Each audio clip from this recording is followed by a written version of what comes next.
Hello everyone, we are with teacher Adriana Mora. We are going to interview her. We are going to talk about teaching grammar. Hello guys, how are you? Fine. Yes. So that's me and your name. Okay, we are continuing with the questions. And the first question is approximately what percentage of class time do you spend on teaching grammar or grammar activities? A, 10%, B, 20%, C, 30%, D, 40%, or E, 50%? Well, I think this depends on the level you're teaching. For example, when you're working in the language department or you're working with basic levels, the grammar, the activities of grammar you have are more than 50%. And sometimes depends on, for example, here in the career, you just teach like 20 to 30% of grammar. As you, it's not your main goal to teach them grammar. So it depends, I think, on the level. Approximately what percent of the text you use is especially developed to grammar activities? Okay. I'm sorry. Okay. Again, it depends also on the level of students and where you're teaching. Okay, what type of subject you're teaching and what type of career you're teaching in. If you are teaching in primary school, in high school, most of the books are going to be between 50 or more sometimes. Then if you are working at university, grammar just gets into like an implicit way within the text and readings and so on, so it goes around 20%. So it depends maybe where you're working, what faculty or what level are you teaching, so it depends. Okay. How important do you think grammar teaching is in an EFL program? A, not important, B, somewhat important, C, important, and D, very important. I do think it's important, but I also consider that for students to learn how to communicate in English, it should not be something that ties your arms up.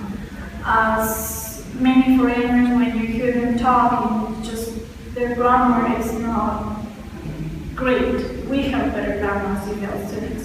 So for communication efforts and results, we need the grammar, but it's not something to tie your students with.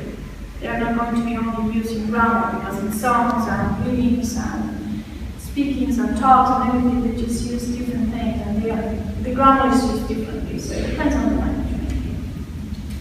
The next question is, when you have a conversation in English with people who are not your students, how important is to you to use grammatical order structures? It's not important, somewhat important, or very important? Well, I don't know, it's difficult when I'm talking to someone who are not my students. I'm always a teacher, and I'm always thinking as a teacher.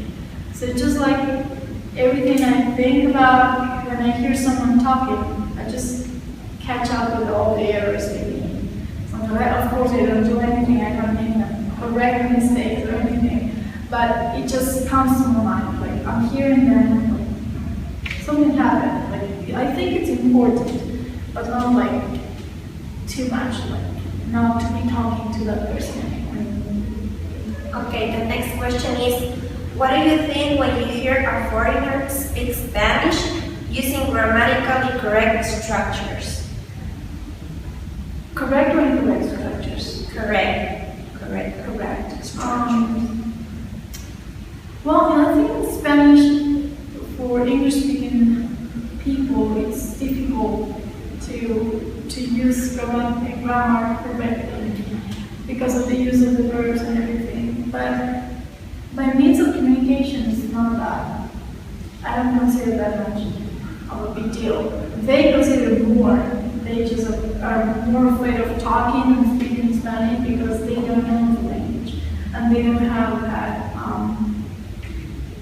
conscious implication tradition of using grammar more regularly in Spanish. So I think instead of us having the problem of them talking English correctly or incorrectly, they have more problem because they feel more insecure than we do when we speak English.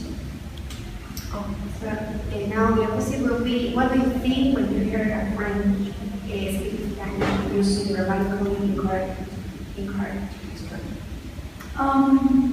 Well, I've heard lots of people. But the thing is, like, when a foreigner knows that you speak English, they just prefer to talk in English instead of Spanish. So it's kind of avoided. It hasn't happened to me. Like, I cannot say if someone doesn't have a correct use of the grammar in Spanish, they are going to feel terrible because they speak English mostly because they know that I speak English. So Spanish is just avoided, and they just have, I hate Spanish, I'm not good in Spanish, so I'm not going to do it. Okay, it is an important question. What is the best way for teaching grammar? The best way of teaching grammar, from what I've learned, from all my experience, I believe that one of the things grammar can be very difficult. If you are in a group of students, a big group of students, one of the best ways is to introduce first the topic and teach grammar within a context.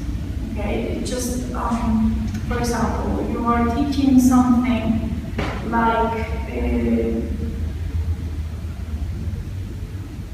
the present simple.